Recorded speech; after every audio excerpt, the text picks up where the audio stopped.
Today, India's Defence Minister Rajnath Singh visited Pokhran, the site of India's nuclear tests in 1998 and 1974.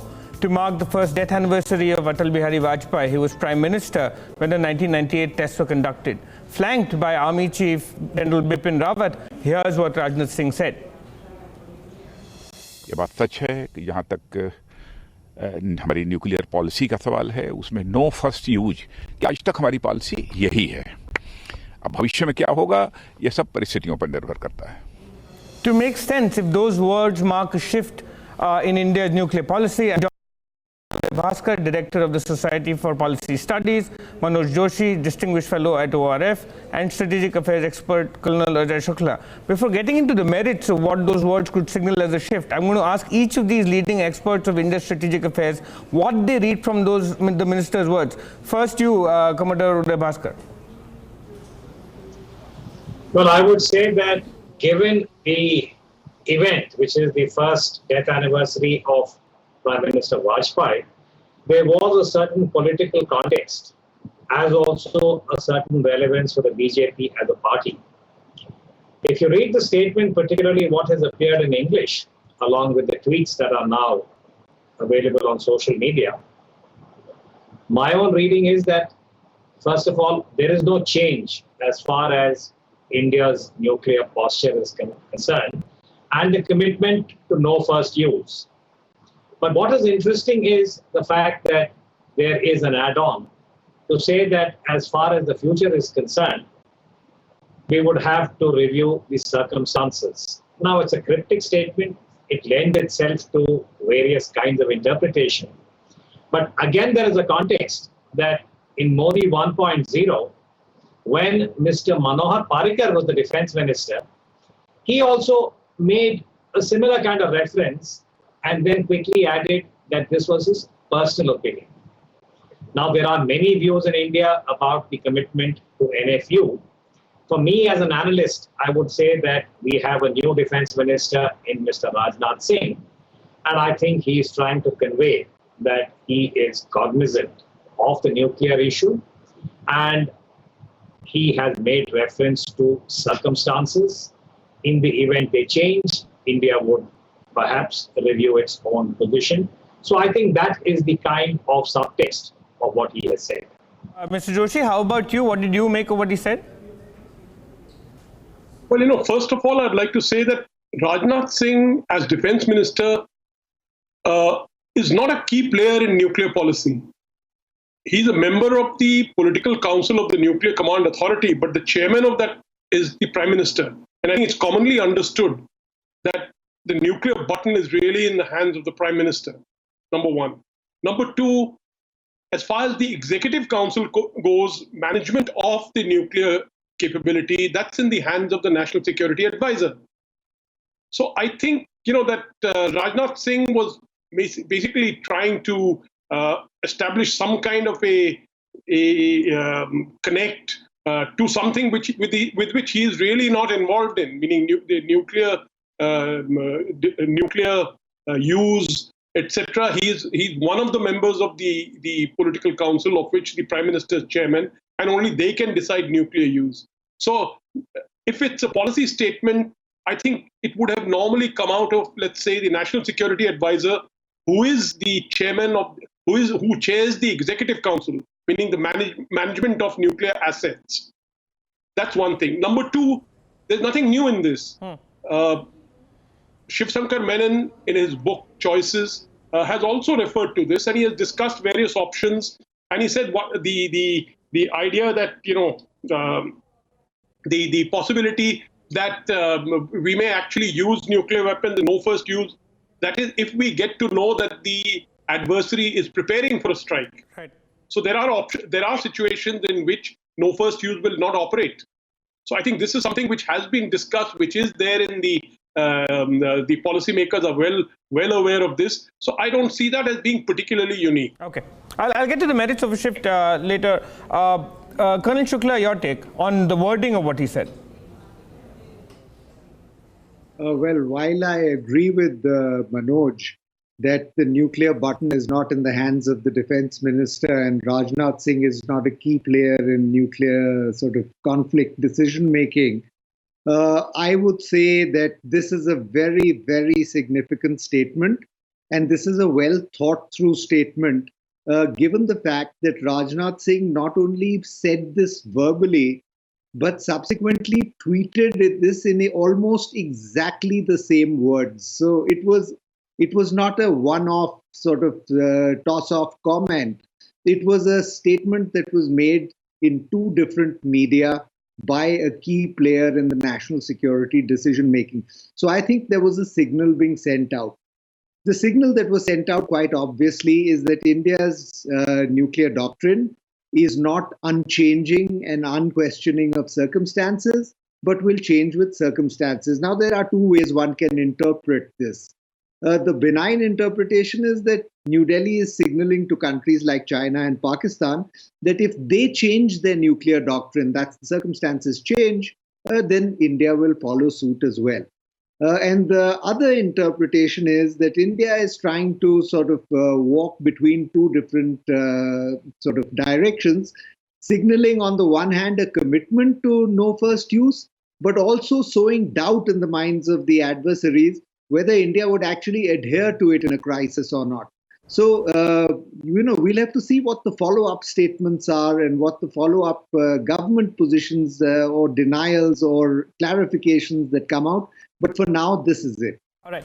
Commander Uday Bhaskar, taking off from what Ajai Shukla just said, and if you may permit that, if the way I read this, because you said that there was no change, the moment the second half of the line says future policy will depend on the circumstances, it means that you're saying right now that a later situation will be judged on its merits. When you say that down the road, you're saying that a situation is open for a binary choice, and you're signaling when NFU is a commitment towards the future, right? It's saying we will not use.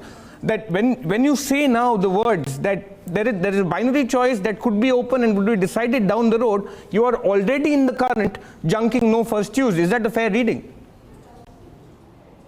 No, I would not say that this is a case of junking NFU, because if you recall, Mr. Vajpayee made this particular statement and committed India to the no first use. It was a very, very grave statement, because I do recall that there were a number of discussions at that time saying that is the Prime Minister of India not taking into account the safety of Indian citizens when we have a very, very adversarial and difficult nuclear neighborhood in relation to China, Pakistan, and the kind of cooperation that exists between these two countries when it comes to weapons of mass destruction. I think the subtext, I used this particular phrase earlier, the subtext of deterrence and the Indian posture is that we are committed to no first use, but this is predicated on the credibility of the Indian capability, which in turn sends a signal, and we have differently used words, phrases to suggest that the response in the event India is subjected to such a challenge or a threat would be of an order that in itself strengthens the element of deterrence. So there is, I would say, a certain core of the commitment to NFU, and that it will not be junked the way you have phrased it because of whatever be the current circumstances. I want to pick up two of the points made by both Ajay and Manoj. One is to say that, yes, there is a certain signal. Signaling is inherent to nuclear deterrence. And more recently, even within the Indian security and strategic community, there has been some anxiety about Pakistan taking recourse to tactical nuclear weapons. And there is a whole, I would say, China kind of relevance over here, whether or not China has been contributing, abetting the Pakistani posture. So I would say that it is against this backdrop that there has been a certain amount of signaling about India's intent, India's posture, and you can find elements of this. I think Manoj pointed this out in Mr. Shiv Shankar Menon's book, the former National Security Advisor. So I think there is all of this, but we are trying to perhaps load Mr. Rajnath Singh's reference to circumstances in this. We should wait for a day or two to see as to what else the government might want to say. But for now, I repeat this point, this does not imply a change in India's commitment to NFU. That is my reading of Fair Mr. enough. Rajnath Singh's Fair statement. enough. Okay, so I think we're done with the round of trying to parse his words and figure out exactly what he might have meant. Moving on to arguments others have put forth in reaction, there was a tweet from Subramanian Swamy that hints at some part of what some of you referred to, trying to second guess or perhaps preempt what Pakistan might be up to. And he goes on to say that Rajnath Singh is correct to warn about possible review. He says no first use is required because Swamy believes that there is an element of unpredictability in the Pakistan establishment right now. My question on that is this, Manoj Joshi, that if you do that, if you take that as your stance, here's what happens as a consequence, which is that a country that did not commit to this now has a reason to say, well, if India moves from that, here's exactly why we need our finger on the trigger, because earlier at least we knew that India wouldn't, now they might, so let us keep our finger on the trigger. You know, in nuclear deterrence theory, there's one aspect, first use, certain things happen. If you go on to the first use paradigm, or even a launch on warning paradigm, your kind of nuclear force posture is completely different. In the sense, you then have to be watching everything at all times. Meaning, you've got to have early warning satellites. You've got to have launch, be tracking launch of the other person's missiles. There's a lot of stuff that happens. You've got to spend a huge amount of money if you adopt a first use posture. Now, in the case of Pakistan, it's true that that there is some worry about its behavior, and it has a very well-known first-use posture, but China doesn't. And most recently, China has reiterated its no first-use posture in the white paper that was issued last month. They have reiterated that issue. My point is that if you want to get on to the first-use posture, your entire perspective on nuclear war will change. It will require an expenditure of a vast amount of money. And I think the initial scheme that was thought of, that is that the idea of having a posture of assured retaliation, I think makes it safer for the world as such. And also, if you can push, diplomatically, if you can push the other country, let us say Pakistan, because of the three countries here, Pakistan, India, and China, one country doesn't have a no first use posture, and that is Pakistan. And I think diplomatically, it's not unachievable that we could get Pakistan to get into NFU as well. That's safer for everyone. We got to understand that nuclear war simply should never be fought and simply cannot be won by anyone. Meaning it's totally destructive, totally sort of foolish. So my point here is that when we talk casually of these issues, we should think through what the implications are likely to be. And I think so far, the no first use posture has done well for us. It's done well for China. Now, of course, it's true that there are certain developments, for example, hypersonic vehicles, the new kind of ballistic missiles. China is developing a posture with which it wants to be able to deter the United States. Now, if it deters the United States, it may develop capabilities which are overwhelming for us in India.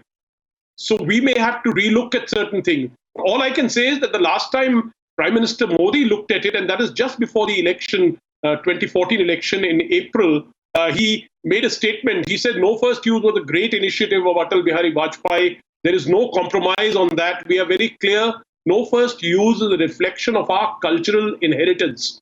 Meaning, I use that word, that is the quote that I have.